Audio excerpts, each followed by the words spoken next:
अगर इच्छा शक्ति होगी, अगर व्यक्ति अनुशासन में होगा, अगर उसके अंदर संस्कार है, तो जननी जन्मभूमि स्वर्गादपि गरीयसी की भावना स्वतः जागृत हो जाती है और हिंदुस्तान को सर्वे भवन्तु सुखिनः सर्वे सन्तु निरामया की कामना करता है। लेकिन ठीक उसी समय जब पाकिस्तान चाइना हथियारों के बल पर हिंदुस्तान को नहीं जीत पाते, आज विश्व में सबसे बड़ा अगर आतंक का कोई हथियार है तो वो आतंक का हथियार है नशे का हथियार, जिसको आईएसआई जैसे संगठन, अलगाववादी संगठन, वो संगठन जो हिंदुस्तान की युवा पीढ़ी को बर्बाद करना चाहते हैं, जिनको पता है कि एक बार आतंक का हथियार नशा अपने पैर पसार ले तो ना कोई युवा बचेगा, ना कोई देश बचेगा। क्योंकि नशा जहां एक बच्चे को अनाथ करता है, एक माँ के सिंदूर को मिटा देता है, वहीं पर वो एक वीर योद्धा को सरहद में शहीद करता है, वहीं पर वो नशे का आतंक एक बूढ़े माँ बाप के बुढ़ापे की लाठी को तोड़ता है।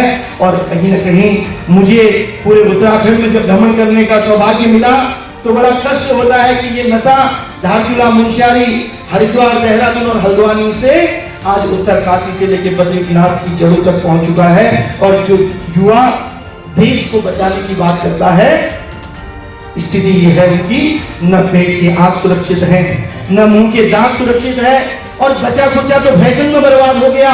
जब हम अट्रैक्शन के लिए, इंप्रेशन के लिए, कई बार टेंशन के लिए, कभी खुशी में तो कभी गम में उस नशे के आक्रोश में जाते हैं। जब हम सरकारों पर प्रश्न चिन्ह लगाते हैं, जब हम प्रशासन पर प्रश्न चिन्ह लगाते हैं, उस समय हम स्वतः अपने आप को अपदीपो भव की भांति जागृत नहीं करते। हम स्वयं को व्यसन मुक्त रह के देश को व्यसन मुक्त बनाने में अपना योगदान नहीं देते। और मैं अपने भैया बहनों से कहना चाहता हूं कि अगर आज हिंदुस्तान के आप सारी स्ट्रेटेजी को पढ़ोगे तो सिर्फ एक खतरा है हिंदुस्तान को, सरहद से नहीं, आंतरिक खतरा।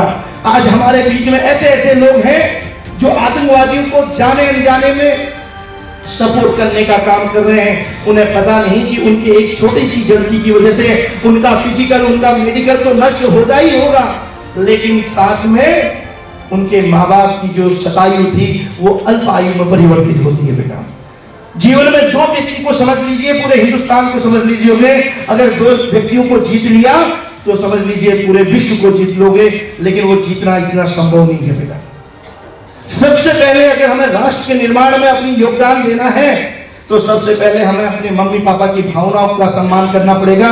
क्योंकि जन्म देने वाली माँ और कर्म देने के लिए भूमि देने वाली माँ, वो भारत माँ, दो ऐसे हैं जिनके ऋण का हम कभी पूर्ण नहीं हो सकते हैं। और मैं कहना चाहता हूं, राष्ट्र प्रेम दिखाने से पहले जरूरी नहीं है कि आप फौज में जाएंगे तभी राष्ट्र प्रेम करेंगे। आप इस विद्यालय में बैठ के भी जब छठी से लेकर 12वीं तक की पढ़ाई कर रहे हैं, उस समय अगर आप अनुशासित होकर अपने कर्म को आगे बढ़ाएंगे तो वो भी राष्ट्र सेवा है। और कम से कम हम औरों के लिए जिए न जिए, लेकिन एक माँ ऐसी होती है, हर परिवार में एक माँ ऐसी होती है जो डेली अपने बच्चों के लिए समर्पित रहती है। वो जो डेली अपने बच्चों के लिए, उनकी दीर्घायु की कामना के लिए खुद भूखे रह के भी उनके लिए भोजन बनाती है। एक माँ ऐसी होती है, एक माँ ऐसी होती है जो पारिवारिक कष्टों को भी सहन करती है। कई बार जाने अनजाने में जो हमारे पिता बूढ़े बुजुर्ग नशे के आक्रोश में फंस जाते हैं, वो माँ मानसिक रूप से प्रताड़ित होती है, लेकिन वो तिल तिल रोने के बाद भी अपने भैया बहनों के लिए, हमारी बहनें पढ़ सके, मेरा बेटा आगे बढ़ सके, मेरी बेटी आगे बढ़ सके, वो माँ जीवन को बलिदान कर देती है। लेकिन हमारे भैया बहनों को एहसास तक नहीं होने देती। अरे कोई सरकार, कोई प्रशासन, कोई पुलिस, कोई व्यक्ति बदले न बदले, खुद को क्यों नहीं बदल सकता? फिर वो क्यों किसी बच्चे को अनाथ होने से नहीं रोक सकता? फिर वो किसी के बुढ़ापे की लाठी क्यों नहीं बन सकता? वो क्यों फिर किसी व्यक्ति को वृद्धाश्रम में जाने से रोक नहीं सकता? तो बेटा, दुख तो तब होता है जब 5 बड़ी माँ, कम पढ़े लिखे माँ बाप, हम पढ़ लिख जाते हैं, हम उसी माँ को महफिल में अपमानित कर देते हैं। हम 20-22 साल में अपनी दुनिया बसाने के लिए, अपनी चाहत को भुनाने के लिए उन माँ बाप को छोड़ के चले जाते हैं। और कुछ बच्चे तो और पढ़े लिख कर विदेशों में जब जाते हैं, धन दौलत कमाते हैं, उन्हीं माँ बापों को वृद्धाश्रमों में डाल देते हैं। अपनी जीवन बसाने के लिए, अपना जीवन संगनी चुनने के लिए उन माँ बाप का तिरस्कार कर देते हैं। वो कैसी बीतती होगी उस माँ पे जिसने उसको उंगली पकड़ के चलाना सिखाया था, खुद गीले में सोई थी, उसको सूखे में सुलाया था। वो पिता को कितना कष्ट होता होगा। जिस बच्चे को गोद में उठाया वो आज पिता माँ वृद्धाश्रम में तिल तिल के रोते हैं। बेटा देखना कभी वृद्धाश्रमों में जाके, ये यही युवा पीढ़ी है, ये यही 21वीं सदी है, ये वही बच्चे हैं जो राष्ट्र के निर्माण की बात करते हैं लेकिन अपने चरित्र के निर्माण में भी प्रश्न चिन्ह लगा देते हैं।